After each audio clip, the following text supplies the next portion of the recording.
Christian, we heard you on the radio. That was, I think, just on an outlap. You seemed really surprised. What happened?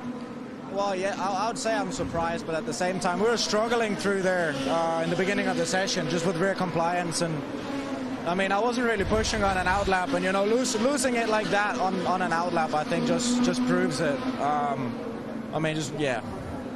Now I'm just looking at Graham. Apparently, the same happened to him, so I think it's something we need to look at. We've seen a lot of people having braking issues as well. Anything that you can pinpoint there? Did you have any issues? And has the wind been a problem for you? I think, honestly, for braking, I think the wind could be the issue. I think in my case, I'd be surprised if that's a wind gust, because I was struggling with that all session. And looking at Graham, it looked like he had a bit of the same issue, and then going into the braking, I think the toe link was already broken. But I had a big moment like him early in the session as well. So I think that turn 3 is very different compared to last year. It seems we're struggling a bit more than the others, so that's something we need to look into. Okay, thank you, Christian. They've got an overnight to think on it and come back tomorrow. I mean, it's honestly, the rear of this car is awful. We have got to get the car off the ground because we cannot control it otherwise. I got Graham Rahal. Graham, it has been messy. McLaughlin's had a couple of toe links changed. Newgarden brushed the wall. What are you dealing with? I think, it's messy. And, for us, as you can see, Christian and I, we started kind of similar, and both are at no man's land at all. And I think lacking a tremendous amount of rear grip.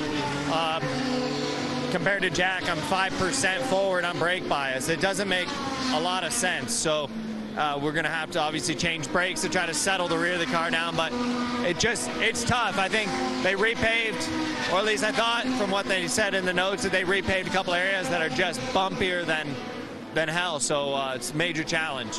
Is the only good thing that at least there is a night before you get out. You have some time to make some big changes to the car and really do a deep think? Yeah, we would have liked to get a lot more done in the session, but I think we were pretty perplexed at what was going on. It didn't really make a lot of sense. So,